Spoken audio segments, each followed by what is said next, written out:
Well, so with snow on the ground now comes testing sleds, and unfortunately, this one didn't really pass the test. It'll warm up and idle fine, and we're good up to like a quarter throttle. It'll start moving. Anything above that, though, it just kind of seems like it has low power, doesn't really want to go fast like it should, doesn't light up, bogs down. If you can get it to light up and actually get into the high jets, there's just no power there at all. So looking at the spark plugs, they're not quite as dark as I would like to see them. So it makes me think that they're running a little bit lean. So now I've been through these carburetors twice. The previous owner had also put new carb kits in it. And so I'm suspecting that they're not the issue. This is the sheet of stuff that the last guy did to it. So remove gas tank, cleaned and flushed, installed new hose and filter. We can see that he did that. It's down there. Oil tank and filter in line, added new oil. Rebuilt both carbs. Yep, he did that. Remove fuel line, remove fuel pump, cleaned and reinstalled. Well, I don't really think that that means rebuilt. And if you can look in there, it's still pretty dirty. So I think that's our culprit. It's still pumping fuel good, but I don't think that the diaphragms are probably a little crispy in there, that it can't pump fuel as fast as it should to keep the carbs happy. So we're going to tear into that and put a new rebuild kit in it, since it's all of $7. I'm just going to take and pop all the lines off. It's just those two bolts right there, and it should just pop right out. On this sled, the fuel pump really isn't that hard to get to. On the earlier liquefiers, they had it mounted down right in between the carbs here. So I can already tell that this isn't the original fuel pump on it.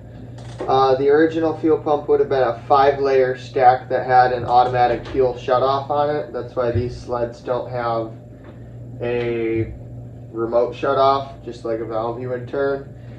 This one's just got it's a DF-52, so it's a 3-stack dual outlet Mikuni pumper. Alright, let's take and crack this bad boy open. So really, this shouldn't be too hard. It's just going to end up being, take it apart and try and keep it in order, and then put our new gaskets back in the reverse order. Before I started taking this apart, I did wipe it down to get most of the gunk and stuff off. Probably would be a good idea to run this through like parts cleaner, ultrasonic cleaner, something like that, just to clean it up. We'll see how the inside looks, if we need to do that or not. Okay, I'm going to take and keep it oriented like this, just to keep it that way. Alright, so first thing we got is our cover. And then next I'm seeing is this gasket. Been a while. Okay, so he went on there like that. And then next is, got some gas pouring out of here. Next, you can see there's some little check valves in here. It'd be coming in this side, going down and under, and then out these two. And this we'll take and flip like that. Okay, so then it looks like we have our diaphragm. Alright, and another gasket. This doesn't actually feel too bad. Maybe those check valves are a little bit crispy. These gaskets definitely are. Alright, so I'm just going to take and clean up all of my plates. I'll take and press these out of here. It's just a little rubber plug that you should be able to take the screwdriver and pop it out. So one thing that you can see is that some of this old gasket material is left on there, and we got to scrape all of that off. Make sure we get a good seal, otherwise it'll just jump from this one back over here. I like to just take my razor blade out and scrape it along here. It'll pull up all that old gasket material. Now for the check valves, should just be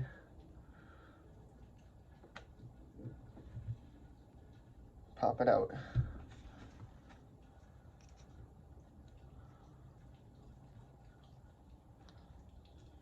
Sometimes they'll tear like that, but we got new ones, so press the new thing. Now I'm gonna take and spray this all out with a can of carb cleaner, and we'll be ready to put it back together. So now first thing I'm gonna do is put these chuck valves back in. And to do that, we need to take and press our little valve over the rubber plug, which shouldn't be too tough.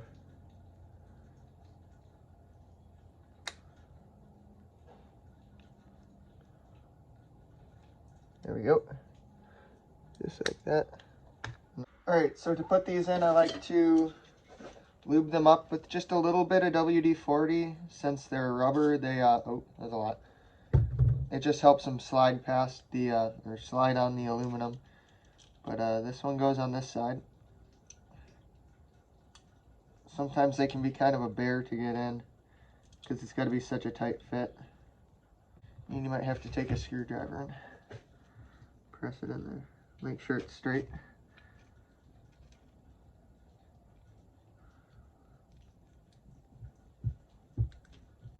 So once you get those pressed in, you want to make sure that you have this button that's on the end all the way pressed in, so that way it comes up and the lip is on top of your aluminum. After that, we're going to start with our, what would be the first plate we took apart, and we're going to build off of this because we can use our screws as locating pins. Otherwise it makes it a nightmare to kind of put it back together. So first off is going to be one of these gaskets. He's just going to fall right on there. And there is actually a tab to align it with. So we know that it has to go this way because we have a tab over here. So we'll just put him on there. Okay, I don't know why this gasket came with two. We only took one out, so we're only putting one back in. Then next after this is going to be our diaphragm plate. And we're going to flip it over like this and line up our tabs. So tab is here, tab is there, it goes on. This makes it really easy. Now you can see we're making a sandwich. That's all there is to it. Okay, after that is a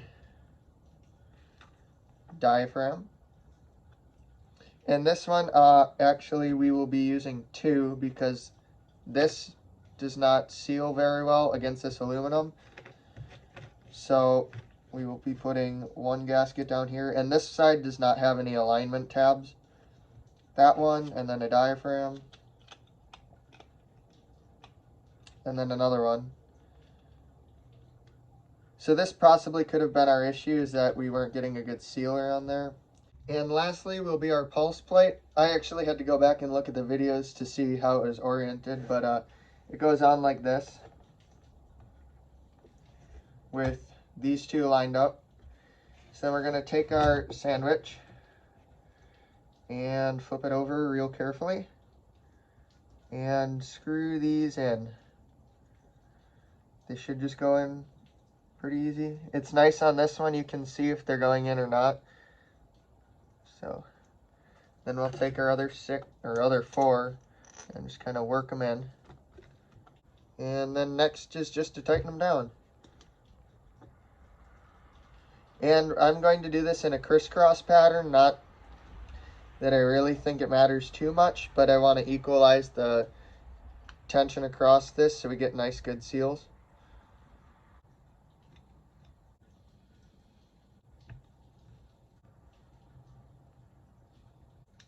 But you do have to get it tight enough that it squishes those gaskets and makes a seal. Alright, and that is our rebuilt fuel pump. So I'll throw this back on there, we'll see if that fixes it. Okay, you can see that I got it back in there, put the fuel lines back on, and I just took the gas cap off and blew into the gas tank, and that forced gas into the fuel lines, and it just kind of primed it up so it's ready to go. Now we'll take our first crack at starting it up. Yep, that filter and screen looks good.